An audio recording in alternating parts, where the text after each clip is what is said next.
Hello everyone. Today we're going to start with the first chapter of 12th Physics NCERT, that is Electric Charges and Fields. ये chapter हमारी first unit के under आता है. The first unit is electrostatics. उसके अंदर दो chapters आते हैं. This is the first chapter. इस चैप्टर में हम चार्जेस के बारे में बात करेंगे जो रेस्ट पे हैं और उनसे रिलेटेड फील्ड्स के बारे में बात करेंगे. Now what is electrostatics? Electrostatics is a branch of physics in which we study about the charges at rest. हम उन चार्जेस की बात करते हैं जो रेस्ट पे हैं. ध्यान रखना, हम मूविंग चार्जेस की बात इस चैप्टर के अंदर नहीं करेंगे, खाली उन्हीं चार्जेस की बात करेंगे जो रेस्ट पे हैं. नाउ चार्ज होता क्या है? Charge is that physical quantity which gives electrical property to a substance और अ बॉडी. अगर एक हमारी बॉडी है, उसके ऊपर कुछ इलेक्ट्रिकल प्रॉपर्टी हमें दिख रही है, इसका मतलब उससे हम एक फिजिकल क्वांटिटी एसोसिएट कर सकते हैं और उसे हम बोलते हैं charge. Now let's note down some few points about charge. जो चार्ज होता है उसे हम स्मॉल क्यू या फिर कैपिटल क्यू से डिनोट करते हैं. ऐसा यूनिट क्या होती है चार्ज की? Coulomb. Dimensional formula of charge is AT. A is for current and T is for time. T is the dimension for time and A is the dimension for current.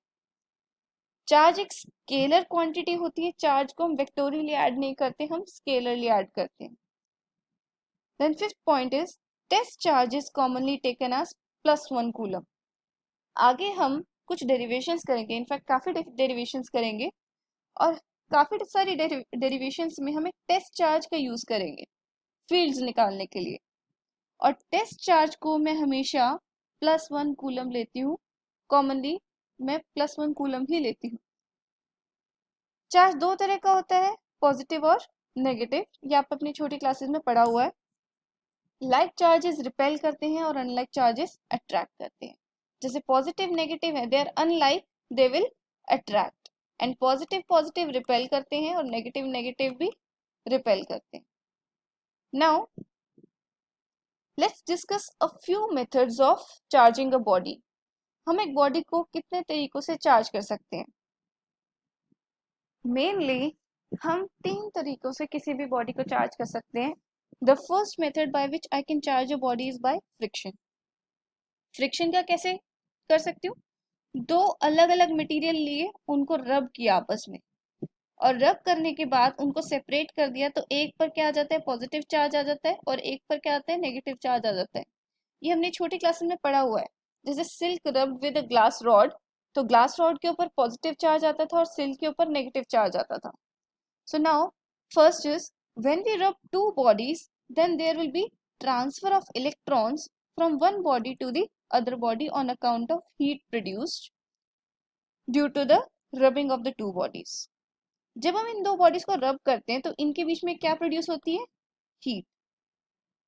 अब heat produce होने की वजह से एक material electrons emit कर देता है और वो दूसरे में चले जाते हैं इलेक्ट्रॉन्स. तो जिसमें से इलेक्ट्रॉन्स निकले वो क्या हो जाएगा? पॉजिटिव चार्ज हो जाएगा. और जिसमें इलेक्ट्रॉन्स गए वो क्या हो जाएगा? नेगेटिवली चार्ज हो जाएगा. Now the second point says the body which gains electrons becomes negatively charged and the body which loses electrons becomes positively charged. According to the third point, जब हम दो बॉडीज को रब करते हैं तो उनके बीच में एक्चुअल ट्रांसफर होता है इलेक्ट्रॉन्स का. वहां पर एक बॉडी से इलेक्ट्रॉन्स जंप करके दूसरी बॉडी में जाते हैं. तो फ्रिक्शन के अंदर there is actual transfer of electrons. Electrons transfer from a body having low work function to a body having higher work function. ये वर्क फंक्शन हम आगे के चैप्टर्स में डिटेल्ड में डिस्कस करेंगे क्या होता है फोटो इलेक्ट्रिक इफेक्ट में. बट आइडिया के लिए बता देती हूँ कि अगर एक बॉडी का वर्क फंक्शन कम है तो इसका मतलब इसमें से बहुत आसानी से इलेक्ट्रॉन्स निकल सकते हैं. और अगर एक बॉडी का वर्क फंक्शन ज्यादा है, it means it will take more energy in, उसमें से आसानी से इलेक्ट्रॉन्स नहीं निकल सकते. सो जिसका वर्क फंक्शन कम है तो आसानी से इलेक्ट्रॉन्स निकल सकते हैं, तो वो पॉजिटिवली चार्ज हो जाएगा. और जिसका वर्क फंक्शन ज्यादा है वो नेगेटिवली चार्ज हो जाएगा. Now, fifth point says electrons transfer from a body in which electrons are loosely bound to a body in which electrons are tightly bound. Simple है, जिसमें इलेक्ट्रॉन्स लूजली बाउंड होंगे वो आसानी से इलेक्ट्रॉन्स लूज कर सकता है. Now the sixth point says there will be slight change in the mass of the two bodies. The body which gains electrons will gain weight, will gain slight mass, and the body which loses electrons will lose slight mass. देखो, हमारे पास दो bodies हैं जिन्हें हमने रब किया. इसमें से इलेक्ट्रॉन निकला और ये जंप कर गया इस बॉडी में, दूसरी बॉडी में. इसका मतलब इसके ऊपर स्लाइट नेगेटिव चार्ज आ गया, इसके ऊपर पॉजिटिव चार्ज आ गया. अब जब ये इलेक्ट्रॉन निकल के इसमें गया, इलेक्ट्रॉन का भी तो कुछ मास होता है, दैट इज 9.1 इंटू 10⁻³ kg. तो इतना मास निकल के इसमें चला गया. इसका मतलब जो बॉडी पॉजिटिव चार्ज होती है दैट लूजेस सम इलेक्ट्रॉन्स, और जो बॉडी नेगेटिवली चार्ज हो जाती है आफ्टर फ्रिक्शन, जब ट्रांसफर होता है, दैट गेन सम मास, क्योंकि इसमें इलेक्ट्रॉन्स आ जाते हैं और इसमें से इलेक्ट्रॉन्स निकल जाते हैं, तो इसका मास कम हो जाता है और इसका मास ज्यादा हो जाता है. Simple. Now let's discuss the second method by which we can charge a body, and the second method is by conduction या फिर फिजिकल कॉन्टैक्ट. मेरे पास एक बॉडी बी है, यहाँ पर मैंने शो कर रखा है. मुझे इसको चार्ज करना है. I need to charge this body. मैं क्या करूंगी, एक और बॉडी लेके आऊंगी ए, जिसके ऊपर कुछ चार्ज है. सपोज इसके ऊपर 4 पॉजिटिव चार्ज है. These two bodies are identical. जो मैं ए लेके आई हूँ, बी और ए आइडेंटिकल है, same material, same shape, size की है. अब मैंने क्या किया, इन दोनों को टच कर दिया. There is a physical contact between these two. So now half of the charge is transfer to the other body B. इस केस में जितना, अगर ए पर 4 था, ए पर 2 रह गया और बी पर भी 2 आ गया. नाउ मैंने क्या किया, इनको सेपरेट कर दिया. यहाँ से इनको सेपरेट किया एंड आई विल गेट, मुझे अब क्या मिला, यहाँ पर दो बॉडीज मिल गई, ए और बी. ए पर भी 2 चार्ज है, बी पर भी 2 चार्ज है. क्या इस वे में मैंने बी को चार्ज कर दिया? Yes. And this method is known as charging a body by conduction. So the first point says there will be an actual transfer of electron at the point of contact. यहाँ पर ये point of contact था, इसमें actual transfer of electrons हुआ है. If the charge in uncharged bodies are identical, then the charge will be divided equally on the two bodies. अगर ये identical है, मैंने यहाँ पर दो identical bodies ली थी, तो चार्ज दोनों पे इक्वली डिवाइड होगा. इसीलिए मैंने ए पर भी 2 चार्जेस दिखाए और बी पर भी 2 चार्जेस दिखाए. Now the uncharged body will acquire the same kind of charge as that on the charged body, which is kept in physical contact with the other body. देखो, जो चार्ज ए पर था, positive charge था ए पर, B पर भी positive ही आया, negative नहीं आया. तो बी पर वही चार्ज आएगा जो ए पर था. जो जिस तरीके का चार्ज ए पर था, बी पर भी उसी तरह का चार्ज आएगा. Now a hole is a positive charge and it is the vacant place of an electron. Hole क्या होता है, अगर एक इलेक्ट्रॉन एटम का बॉन्ड तोड़ के भाग गया तो उस एटम के अंदर एक वैकेंसी क्रिएट हो गई और उसे हम बोलते हैं होल. ये भी एक पॉजिटिव चार्ज ही हम ट्रीट करते हैं. नाउ इसके बारे में हम आगे डिटेल में पढ़ेंगे जब हमारा चैप्टर आएगा semiconductors. There this particular topic of hole is very important, but यहाँ पर हम इतना डिटेल में डिस्कस नहीं करेंगे. Now let's discuss the third way by which we can charge a body, that is by induction. Induce करते हैं अगर हम चार्जेस को.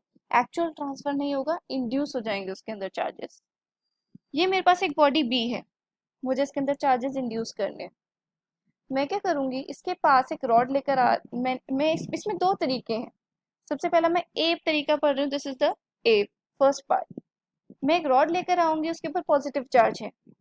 अगर मैं इसके पास रॉड लेके आई तो क्या होगा, जो पास वाली सरफेस है दिस साइड, यहाँ पर ये इलेक्ट्रॉन्स अट्रैक्ट कर लेंगे, ये रॉड इलेक्ट्रॉन्स अपनी तरफ अट्रैक्ट करेगी.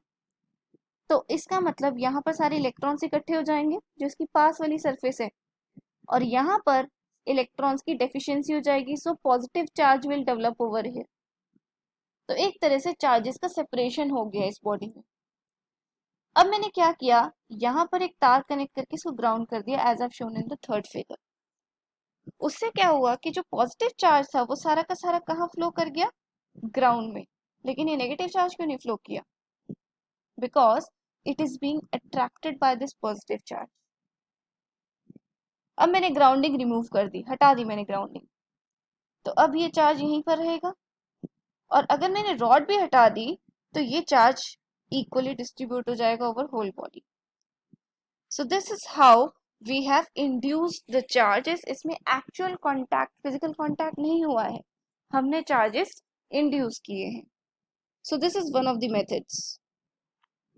सो here are few points. In case of induction, the two bodies, that is the charged and the uncharged bodies, will be brought near to each other, but not in physical contact with each other. हम उसको पास में लेकर आ रहे हैं लेकिन उनमें कोई physical contact नहीं है। Now, the uncharged body will acquire the charge of opposite nature. Conduction में जो हमने देखा था कि सेम तरह का चार्ज उसमें डेवलप हो रहा था, यहाँ पर उल्टा है। यहाँ पर अगर रॉड पॉजिटिव चार्ज की है तो बॉल है स्फीयर शेप का कंडक्टर, उसके अंदर नेगेटिव चार्ज इंड्यूस हो रहा है and vice versa. So let's move to the second way by which we can charge a body by induction. यहाँ पर मैंने दो मेटेलिक कंडक्टर्स लिए हैं, दो ऑब्जेक्ट्स लिए हैं। उसके पास में एक रॉड लेकर आई हूँ पॉजिटिव चार्ज की। ये ए और बी जो स्फीयर्स हैं ये फिजिकल कॉन्टैक्ट में है, ध्यान रखना। अब मैं जो रॉड लेकर आई हूँ जिसके ऊपर पॉजिटिव चार्ज है, ये क्या करेगी, इन दोनों ऑब्जेक्ट्स में से now they are acting as single object. जो इलेक्ट्रॉन्स है वो फ्लो होके इस साइड पे इकट्ठे हो जाएंगे और यहाँ पर डेफिशिएंसी ऑफ इलेक्ट्रॉन्स की वजह से पॉजिटिव चार्ज इकट्ठा हो जाएगा। सो अब मैं क्या करूंगी, इन दोनों बॉल्स को सेपरेट कर दूंगी।